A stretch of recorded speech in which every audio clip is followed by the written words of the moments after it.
जय श्री राम। आज रामायण से चर्चा का विषय है राम जी के वन जाने के विभिन्न कारण। इस पर आज हम चर्चा करेंगे। तो क्या कारण रहा होगा जिसकी वजह से राम जी वन को गए? क्या माता कैकेयी ही सचमुच दोषी थी, या सभी का कारण सिर्फ माता कैकेयी बनी, या फिर भगवान के उद्देश्यों को पूर्ति कर रही थी? तो आज हम इस पर चर्चा करेंगे। तो हुआ यूं कि राजा दशरथ भ्रमण को गए थे, तो कैकेयी देश पहुंचे। उन्हें पता चला, और कैकेयी एक बहुत ही रूपवती राजकुमारी थी। राजा दशरथ मोहित हो गए और शादी का प्रस्ताव कैकेयी के पिता के पास भेजा। वहां के राजा और कैकेयी के पिता, उन्होंने तो प्रस्ताव स्वीकार कर लिया, परंतु एक शर्त रख दी।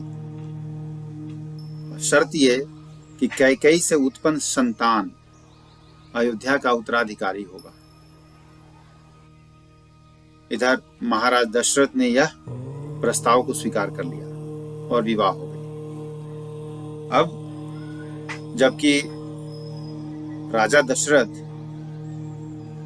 श्री राम से बहुत प्रेम करते थे, तो यहाँ राजा दशरथ ने श्री राम को उत्तराधिकारी घोषित कर दिया और वचनबद्ध थे। उधर वचनबद्ध थे कि कैकेयी से उत्पन्न संतान जो है राजा बनेगा, लेकिन यहाँ श्री राम के प्रेम में राम जी को उत्तराधिकारी घोषित कर दिया। तो और राजा दशरथ ने कैकेयी को वरदान दिया था। कैकेयी ने यह कहा था कि जब जरूरत होगा तो हम मांग लेंगे। ये वरदान उन्होंने देवासुर संग्राम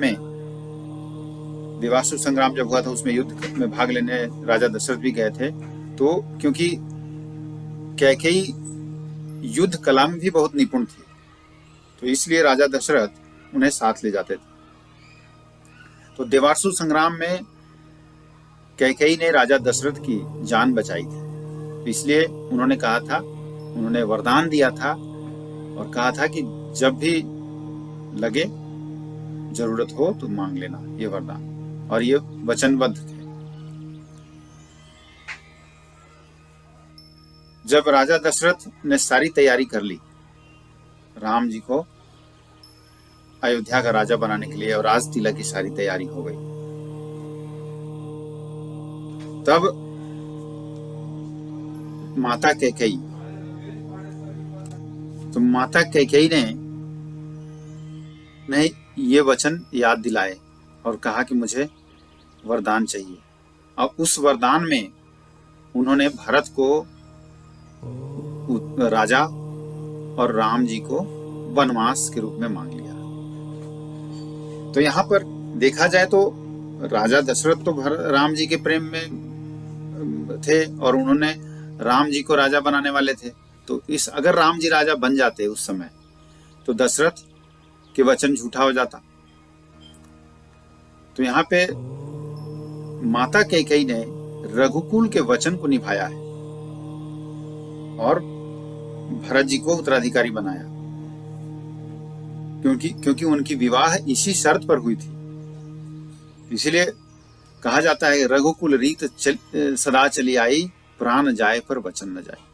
तो उन्होंने दशरथ जी के प्राण चले गए लेकिन वचन नहीं गए। तो यहाँ पर कैकेयी ने रघुकुल के रीति को निभाया और इस प्रकार राजा दशरथ ने अपने प्राण देकर वचन को निभाया, लेकिन रघुकुल की रीत को टूटने नहीं दिया। अब इधर राम जी का अवतरण इस धरती पर दुष्टों के संहार के लिए हुआ था। अगर राजा बनकर राज करने लगते तो अवतरण का उद्देश्य पूर्ण नहीं होता, इसलिए वनवास जाना जरूरी था। तो माता कैकेयी ने राजा दशरथ से 14 वर्षों के वनवास मांग लिया और भगवान का उद्देश्य भी पूर्ण हुआ। अगर माता कैकेयी इस तरह कठोर न बनती तो श्री राम को वन जाना नहीं होता। इसमें कोई दोष दिखाई नहीं देता, क्योंकि माता कैकेयी तो सारी देवताओं की इच्छा की पूर्ति कर रही हैं, क्योंकि ब्रह्मा जी, शिव जी तथा अन्य सभी देवता चाहते हैं कि गौ की रक्षा हो, वेद पुराण की रक्षा हो, मानव कल्याण हो। इस तरह वो एक कारण बनी, एक रास्ता बनी श्री राम जी को वन जाने के लिए। अच्छा, दूसरा ये राजा दशरथ के मरने का कारण था कि उन्होंने श्रवण के माता पिता का श्राप लगा हुआ था। राजा दशरथ एक बार वन भ्रमण कर रहे थे, शिकार पे गए हुए थे, तो राजा दशरथ को शब्द भेदी बाण चलाने आता था, वो जानते थे शब्द भेदी बाण। तो राजा श्रवण की कहानी सभी जानते हैं कि उन्होंने ये सोचकर कि वो मृग है, हिरण है, उन्होंने बाण चलाया और श्रवण को जाके लग गया। तो श्रवण का कथा के ऊपर चर्चा हम फिर कभी करेंगे। तो जब वो मर गए तो यहाँ पर पानी लाके, जल लाके राजा दशरथ उनके माता पिता को देते हैं। तो उन्होंने श्राप दे दिया।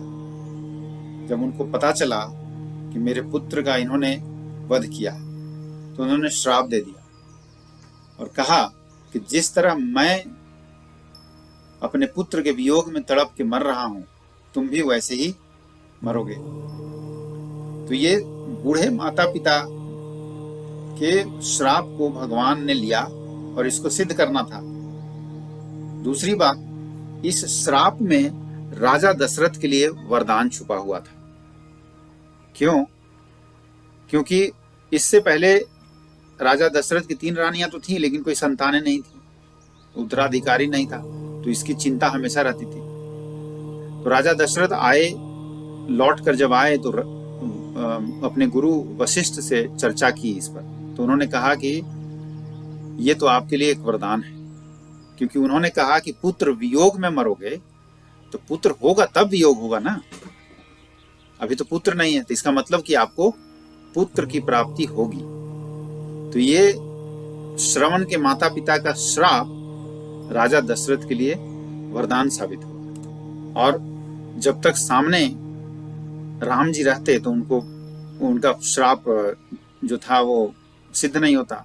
तो इसको सिद्ध करने के लिए भी राम जी को वन जाना जरूरी था। अच्छा, इसके विभिन्न कारण और भी हैं।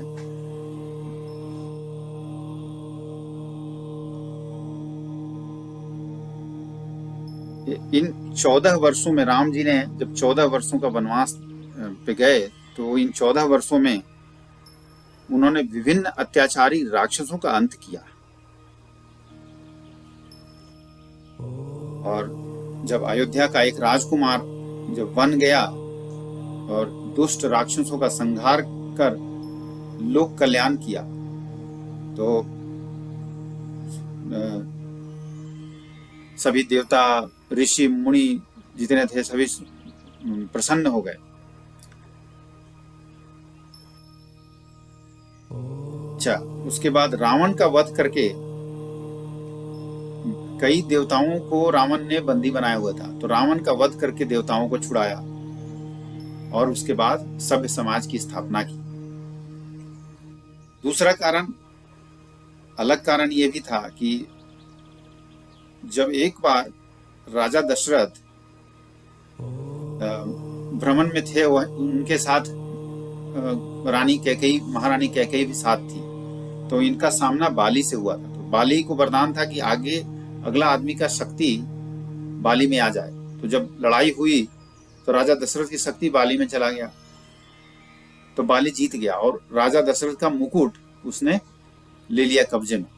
तो जब राम जी जब वन जा रहे थे तो उन्होंने कैकेयी माता ने ये भी उन्हें कहा था कि बाली के पास हमारा मुकुट है, उसे लाना है। और बाली ने वो मुकुट रावण को दे दिया था, क्योंकि बाली और रावण एक दूसरे के संबंधी थे। बाली की भी विवाह रावण की पत्नी की बहन से हुई थी, तो मित्र थे, तो रावण को उसने दे दिया था। तो ये एक अलग कारण है कि राम जी को रावण के पास से राजा दशरथ का अयोध्या का मुकुट लेके आना ही था। उसके बाद राम जी का वन जाने से कई ऋषि मुनि जो अनेकों वर्षों से उनकी आशा देख रहे थे, राम जी ने उन्हें दर्शन दिया, कितनों को उद्धार किया। कितने वन के जीव थे जिनको उद्धार किया, उनके दर्शन से, राम जी के दर्शन से वन के जीव कृतार्थ हो गए। और वन की यात्रा से ही राम जी को अपार यश की प्राप्ति हुई, यश और कीर्ति की मिली। वनवास से ही अयोध्या का एक राजकुमार मर्यादा पुरुषोत्तम राम बन गए। इसलिए आमतौर पर भी ये बात है कि जब विपत्ति या संकट आए या बुरे दिन आए तो मनुष्य को घबराना नहीं चाहिए। ये बुरे दिन ही मनुष्य को निखारता है, और जो यह सह लेता है वह निखर कर आता है। इंग्लिश में भी कहावत है, there is light at the end of the tunnel. अच्छा, वनवास के समय ही एक सामान्य पुरुष की तरह राम जी, जब सीता माता का हरण हुआ तो एक सामान्य पुरुष की तरह राम जी सीता माता को खोजने लगे। 10 दिशाओं से पूछा, कण कण से उनका पता पूछा, पेड़ पौधे पशु पक्षी सभी से पूछा। उसी दरमियान राम जी को माता सबरी से भी मिलना था। तो मतंग ऋषि के आश्रम में सबरी रहकर उनकी आराधना कर रही थी, उनके इंतजार कर रही थी, तो उनसे भी मिलना था। राम जी जब सबरी के आश्रम में गए तो सबरी के जूठे बेर खाए। तो यहाँ इससे साबित होता है कि भगवान न जात पात, न छोटा बड़ा, जूठा या शुद्ध, भगवान तो केवल मनुष्य का नियत देखते हैं और निष्ठा देखते हैं। अच्छा, और एक चीज सीखने वाली बात है कि जब राम जी को वनवास मिला तो उन्होंने अपने माता कौशल्या से ये कहा कि पिताजी का आदेश है कि मैं वन जाकर वहां के जीवों की रक्षा करूं और वहीं रहूं। पिताजी ने मेरे ऊपर बहुत बड़ा उपकार किया है जो ये आदेश दिया। राम जी ने यहाँ पर दुख में भी खुशी ढूंढ ली। जैसी आंखें वैसी दुनिया, यह है आदमी के अंदर पॉजिटिव थिंकिंग होना चाहिए कि अपने नेगेटिव को भी पॉजिटिव में बदल के आगे बढ़ना चाहिए। और वनवास के संघर्ष ने ही राम को मर्यादा पुरुषोत्तम राम बनाया। वनवास तो एक बाधा थी और हमारे जीवन के बाधा को उपकार मानना चाहिए। इससे जीवन के विषाद धुल जाते हैं और राम बनने के रास्ते खुल जाते हैं। तो राम जी के वन जाने के विभिन्न कारण थे। कारण तो और भी बहुत कुछ रहे होंगे, उस पर भी चर्चा होगी। तो आज के लिए मैं चर्चा समाप्त करता हूं और आगे दूसरी चर्चा लेकर आऊंगा। जय श्री राम, धन्यवाद।